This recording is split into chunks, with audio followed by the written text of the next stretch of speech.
Real quick before we get into the review, just gotta thank the people over on Patreon, because without their support, a lot of this upgraded content you see on the channel would not be possible. And I gotta say, on top of being able to respond to you guys in the DMs, you know, one of the fun things about the Patreon is every 3 months we do an anime and manga haul, and there's a lot of good goodies in that one. You also get sneak peeks at videos that haven't made their way onto the channel yet. I'm still figuring out what to do for actual YouTube memberships, so leave a suggestion down in the comment section below. But with that being said, thank you so much for all of you guys' support, and now let's get into the review.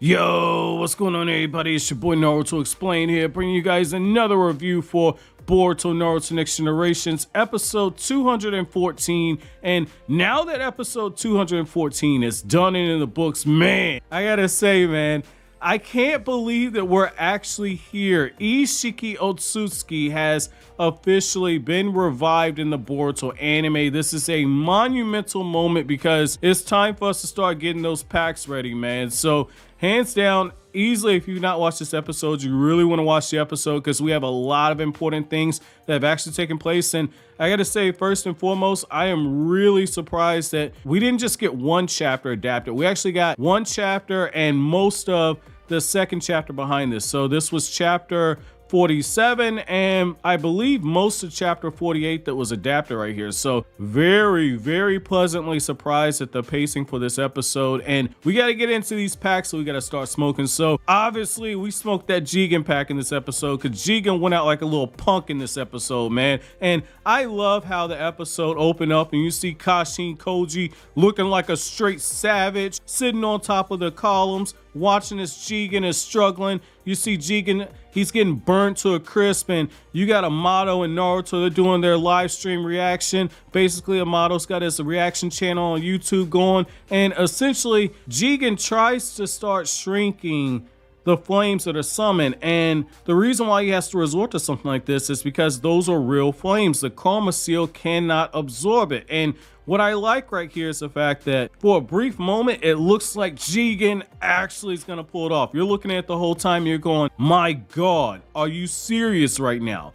This man will not go down. This is a tough SOB right here. However, that's when Jigen's body begins to start cracking, and that's when Amado reveals this was the whole reason why we waited until this very moment, because you and Sasuke pushed Jigen's body to such a limit to where when he started using Isshiki's chakra, his body began to crack down, and this was the moment that we were waiting for right here, because he cannot sustain Isshiki's power, and this is the prime opportunity to kill him. And so what ends up happening is Jigen's body begins to break down and he can't shrink those flames, and eventually he gets burnt to a crisp. And once this happens, everything changes. So obviously this means that Jigen died. So press F in the chat for Jigen. However, the big game-changing moment for the series takes place, which is Kawaki walks into the room. And when Kawaki walks into the room, he's getting ready to go try and kill Amado. And Sasuke basically says, F those kids. He pulls out his sword, cuts the scientific ninja weapon tech enhancement on Kawaki's arm off, looks down at Kawaki, and when Amado says, well, you're kind of right, Sasuke. Sasuke says, this was a setup from the very beginning. So if Otsutsuki can revive into somebody that has the karma seal, well, we gotten rid of one of Isshiki's vessels. Jigen's dead, but Kawaki's gonna have the karma seal too, which means that he's gonna revive into Kawaki's body. And according to you, if that happens, we cannot, under any circumstances, defeat this guy. So you've been playing this the whole time. Well, that's not the truth. So in that moment, you see the karma seal begin to activate on Kawaki's body, and as it begins to activate, you get this very well done scene where Kawaki, the voice actor, absolutely crushes it. The way that he's screaming in agony, I love that scene right there. That is very well done. That is some peak voice acting right there. But the other thing too is you get this scene where the karma seal, as it begins to spread on Kawaki's body, it abruptly just vanishes. It starts turning into ash, and I thought it was very smooth how those ashes began to start floating off of Kawaki's body, and then he just crumples up on the ground. I thought that was very good right there. And so you get to see two things. So the first thing you get to see is that once you kill a vessel for an Otsutsuki, that is everything. That is it. You essentially have removed all the other karma seals. that are in existence around the planet. And so Kawaki, his karma seal's gone. He can no longer be used as a vessel for Isshiki. So in one breath, Kawaki's safe. However, in the other breath, we find out that it still is possible for Isshiki to place another karma seal on Kawaki's body and basically not necessarily restart the process, but pick up where he left off, because most of Kawaki's body has been turned into an Otsutsuki. So Kawaki still is not out of the woods yet.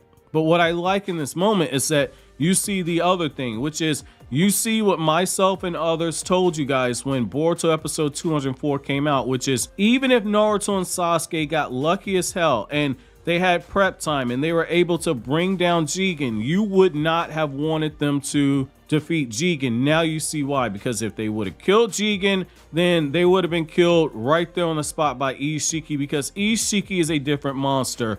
You saw how they struggled with Jigen's abilities. Ishiki's so overpowered that once he gets out, this man casually begins to flex. And this is what you're going to notice about Ishiki's character.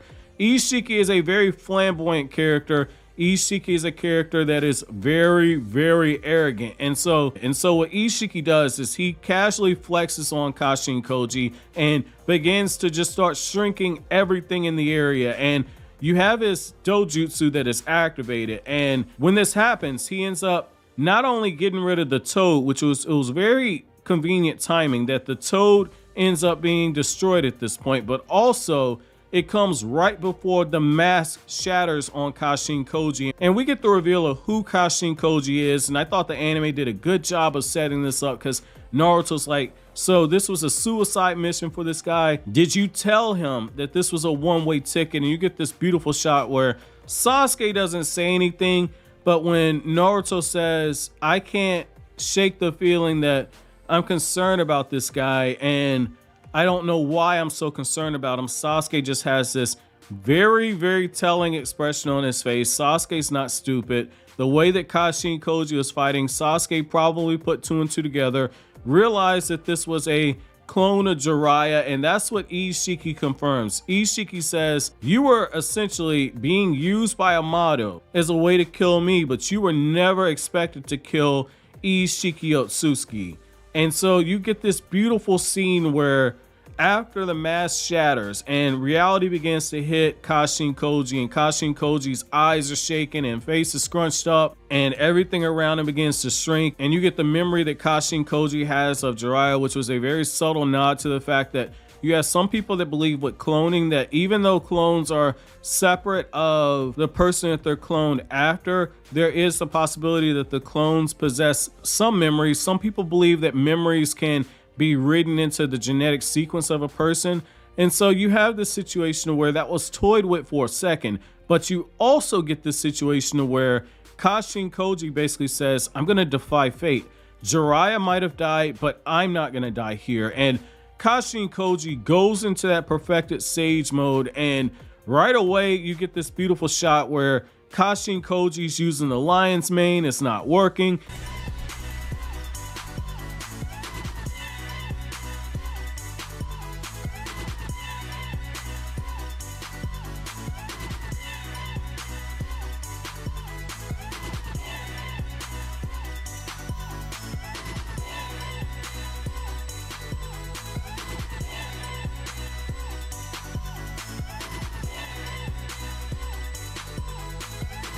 Isshiki is sitting on this man's shoulder.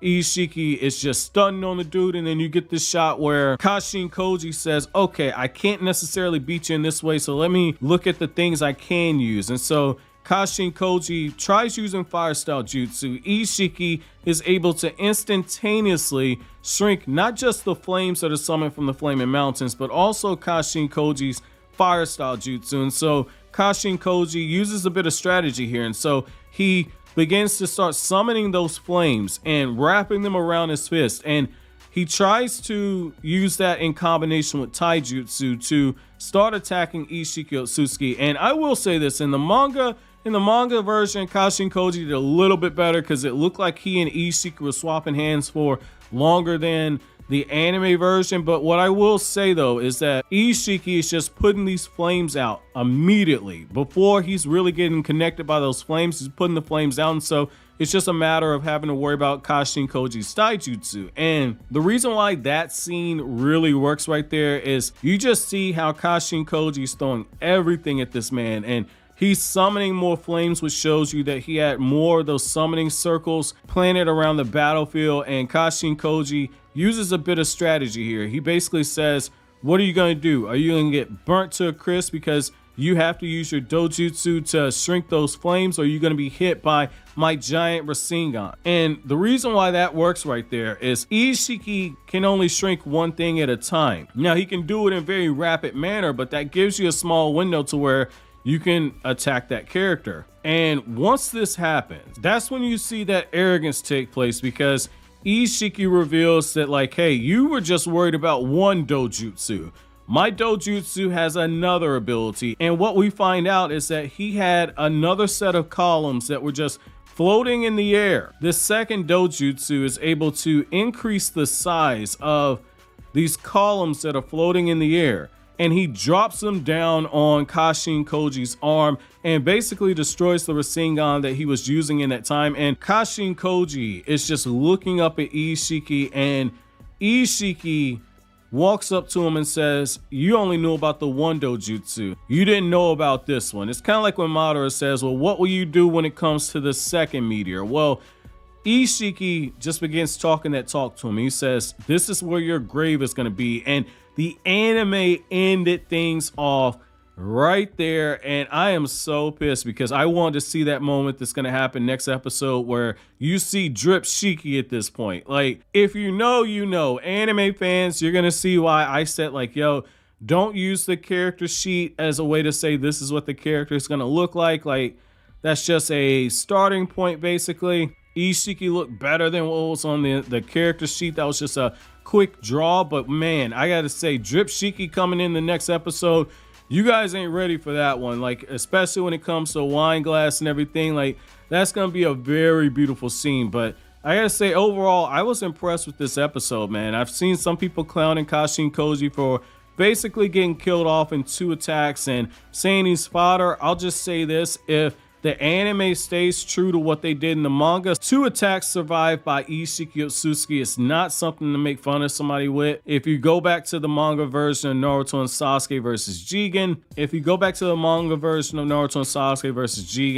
Naruto was knocked out of his chakra mode with 2 attacks. So, I mean, we're talking about some pretty powerful characters in terms of Jigen and Isshiki. So surviving those attacks, I'm not saying that you scale those characters to that point, but I am saying that it does say quite a bit about their durability if they're fighting somewhat seriously. So, and I want to say one more thing. So I've seen a few people disappointed in the fact that the anime didn't extend the scenes that we get in this Kashin Koji versus Jigen / Isshiki battle that takes place. And I will say this, I was hoping to see some extra sequences, how they did in Boruto episode 204, where they added extra scenes in order to really flesh things out. And I am just going to say this right here. So the fact that we have to hope that the anime adds extra scenes to battles that take place in the manga in order to really truly carry the weight of what the manga was trying to convey in the actual battles, and really just give you the opportunity to see what the characters are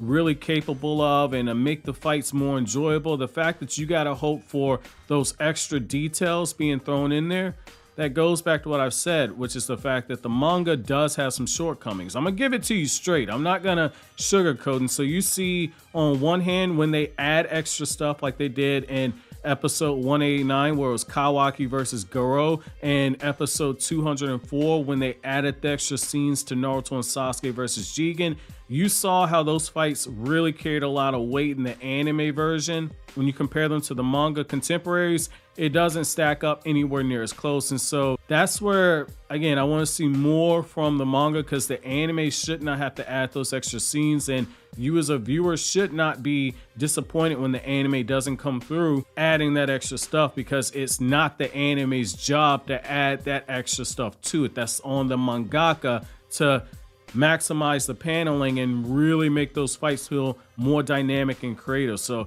that's my soapbox moment right there. You see the difference of when the anime bends over backwards to make the stuff better and when it just adapts it straight from the manga, because this was a 1-to-1 from the manga. It didn't change much. So overall, I gotta say I enjoyed the episode, but man, I am not ready to start smoking these packs, man, because we got 2 packs that we got ready to smoke in this episode. So you got Kashin, Koji, and then you got Jigen pack that you had to smoke. But you got 3 more packs that are coming, man. This is gonna be, this is gonna be a roller coaster, man. I'm telling you right now, Boruto's anime in terms of September, every episode in this month is getting ready to hit, man. So my episode question to you guys is, how do you guys feel about Kashin, Koji being Jiraiya? If you're a manga reader, now that you've had time to digest that, how do you feel about the way that this setup was done? And if you're an anime fan, what were your thoughts about Kashin, Koji being Jiraiya? Let me know down in the comment section below. But as always, guys, if you like anything I had to say, don't forget to comment, rate, subscribe, and share. Thank you so much for watching to the end. Have an awesome day, guys.